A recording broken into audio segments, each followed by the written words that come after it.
What's going on, guys? I woke up to a slow morning.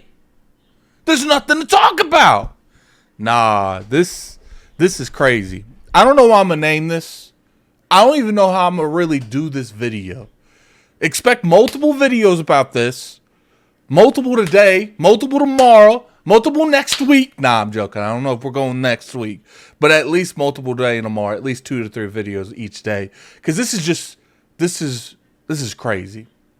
All right, first off, let's get into this video. This video, we're going to be talking about Microsoft's next mid-generation console refreshes. Now, first off, let's pull this back. All right, let's talk about the Series S and Series X right now. We all expected some kind of mid-gen refresh because that's just what happened last gen. People are automatically going out already and saying Phil Spencer lied about this, Phil Spencer lied about that. Relax yourselves, guys. Relax yourselves. Let's get into Exhibit A when it comes to mid-gen refresh. As you can see, I have it up here. Everything has been leaked from Microsoft, guys. And when I mean everything. But today we're talking about the consoles. Then we'll talk about the games. But right now, Brooklyn Xbox Series X refresh. The most powerful Xbox ever, now adorably all digital. I have no clue why they would phrase it like that. Oh well. Brooklyn will deliver 4K Gen 9 console gaming with more internal storage, faster Wi-Fi, reduced power, and more immersive controller, and a single beautiful redesign that elevates all digital experience of an Xbox ecosystem. It's interesting that they're going all digital with this. One would think that they would give multiple options. Now, if you read there correctly, if you look at all of these, let me move my camera a little bit because I'd like you guys to be able to see everything. That should work.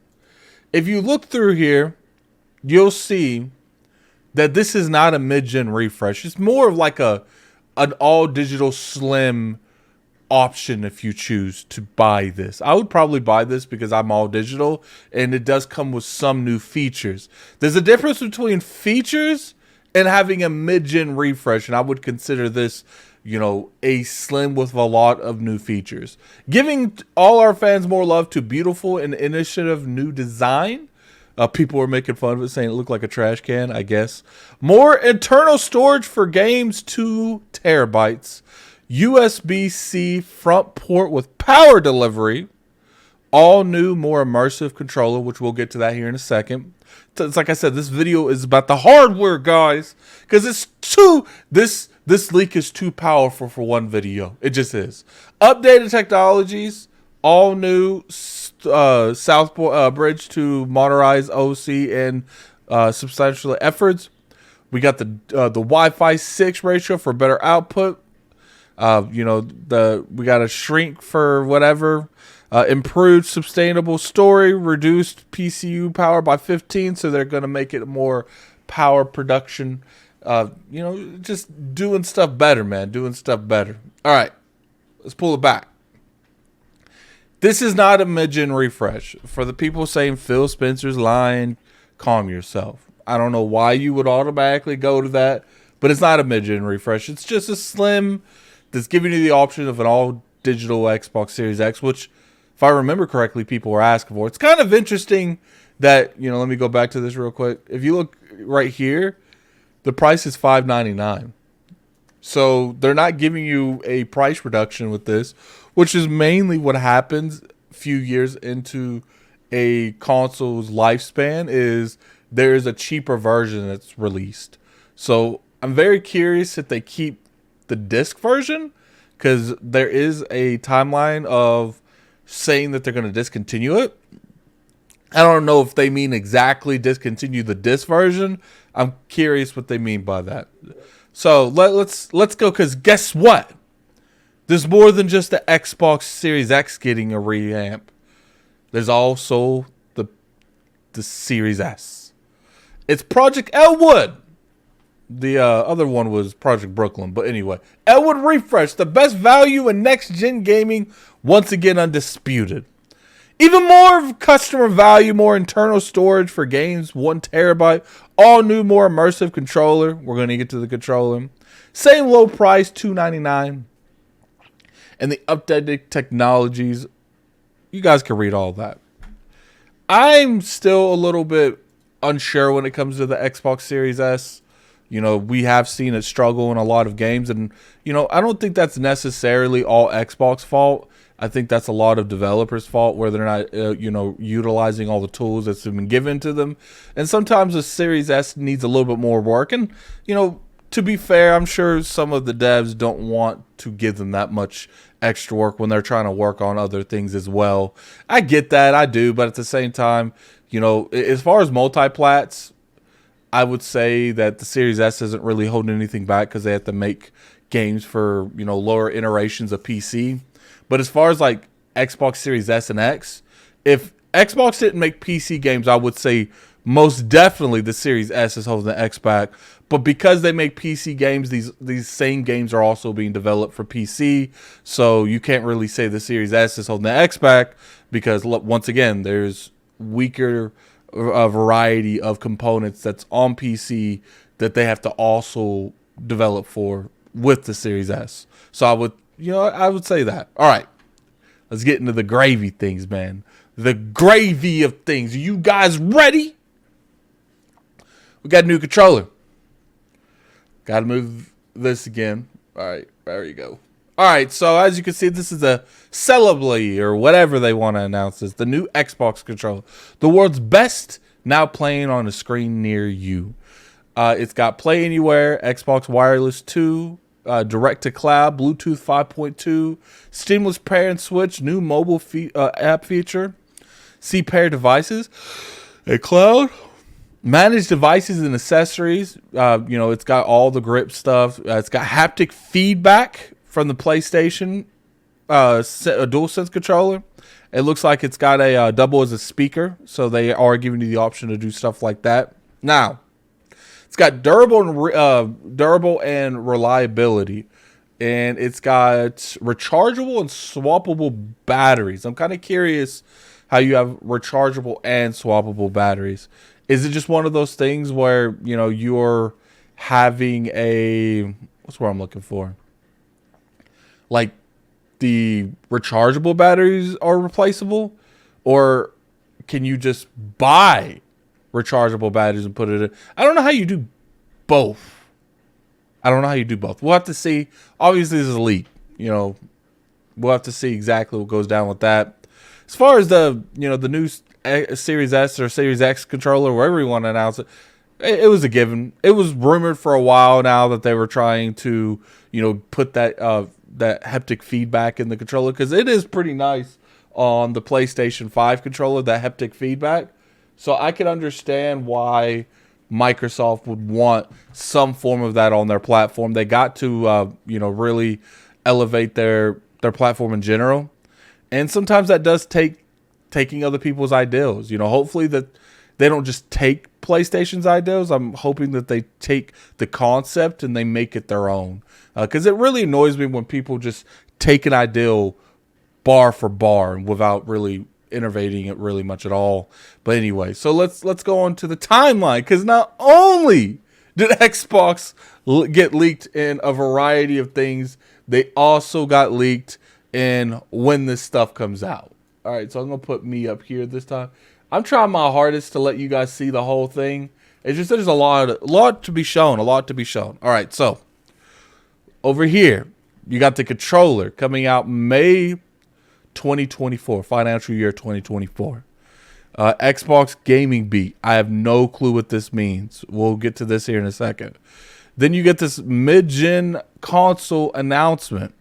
So it looks like, going into the financial year 2025, you're going to have this mid-gen announcement happening here somewhere. Then September, it looks like right before September, so August, and it's also looking like, a little bit going on right before October. You're going to have Brooklyn. So that's the Series S and the Series X. Does look like additional storage options will be announced. I don't know what that particular means, if it's both of them or just one of them. But this is interesting. And the reason I think this is interesting is because They're separating the two again, and they're giving you options to use those. Now let's read what's down here. 60 days plus separation from launch enables dialogue with different audiences. So they're pretty much saying, look, you know, we know that the Series S sells more than the Series X. We want to give you the option of the Series S and Series X. Allows us to focus on new improvements in Celebi, tell stories beyond console. So they're pretty much saying, you know, they're able to use the new controller to really heighten your experience playing games. Gives Elsawood its own moment earlier in the holiday time frame to maximize sales. So they're saying we're going to give the Series S more time to sell. Last chance, some kind of Black Friday. So maybe last chance. Is that the Series S? I thought that was a Lockhart. I think was. I don't remember. It was. I can't remember the code names for the Series S and X. I think it was Lockhart. It's like kind of interesting. Maybe they changed it because of potential leaks, which, you know, you leaked the whole thing anyway. I don't know. Brooklyn arrives just in time for a gifting season, but separate from Elwood. So they pretty much said they're separating them. It's going to be interesting. It's going to be interesting. You know, I think something like this is really important, man. You know, first off, I hate to be the person that was responsible for this leak, but we're going to move on. All right, so now we got the current gap of goals with Microsoft and Xbox 2023. As you can see here, some have been funded, some have not been. I would say that, you know, between now and 2030, this is the majority that they're really going to go for. You know, let's really stick to just the funded ones, because I feel like those are the ones that are definitely happening. We don't know if these non-funded and not in the scope for first party, we don't know if that's going to happen. But let's read the funded ones. Cloud Console Keystone. It's interesting. I was under the impression that that was canceled. Maybe this is something that's been funded that they're now, that was already on there, like it was funded, but they just never went through it. That maybe it is, and they just restructured the focus onto something else. I don't know. You got Gen 10 investigations. So that's just pretty much how we're going to make the next generation. Mid-gen consoles. Those are not mid-gens. From what I've seen, maybe there's stuff we don't know, but from what I've seen, they just look like, you know, really fancy, slim with a lot of, you know, features in them. Wireless headset 1.5, codename Parkview. I don't know what that is. It's interesting. Core controller. That's the controller that we've been talking about. And, you know, mouse save. Regardless, you got the Xbox design. Mid-generation controller, so you know the new controller, you can really customize it. What's interesting is I saw other documents saying that not only will you be able to do that, but they're eventually going to let you use the, you know, Xbox design for the consoles themselves. That'll be interesting. A lot of people want that. All right, so you know, when it comes down to it, oh, here was the thing. If you guys didn't see it, I'm sorry I didn't click over. It's been a long day. I will leave it there for a couple seconds. You know, when it comes to these Elite controller stuff, I don't want to really talk about this stuff here because we don't know if this stuff's going to be passed. But this stuff here, it's 100% been passed. All right, so let's talk about it, man. Microsoft, they need to fix whatever is going on with this leak. It sucks that all this was spoiled for us, but at the same time, I like knowing. I like knowing roadmaps. You know, they had a lot of their games get leaked, which we'll go over to that here soon. Saw someone on Twitter say there's more to come. Wow. If there's more to come, wow. What else could be there? We got all the Bethesda lineup pretty much, and we'll get to that in another video. We got all of the console lineup. I guess the only thing you could really talk about right now is Xbox Studios, which... please let that get leaked and tell me when Fable's coming out. That'd be amazing, man. But this is a lot of good information, man. A lot of good information. Tell me in the comment section below what you guys, what you guys are more excited for. I'm really excited for the games that we'll talk about. I will pick up the Series X Brooklyn because I like the way it looks, but as far as like a mid-gen refresh, as of right now, I would say that we're probably not going to get a mid-gen refresh. But anyway, put in the comment section below what you guys think about all this leak, this massive leak. You know, it's not like a leak, it's like a damn leak. Like the whole dam just collapsed and all the water got out. But anyway, tell me what you guys think in the comment section below. And until next time, this is Gaming Addict. I'm out of here. Peace.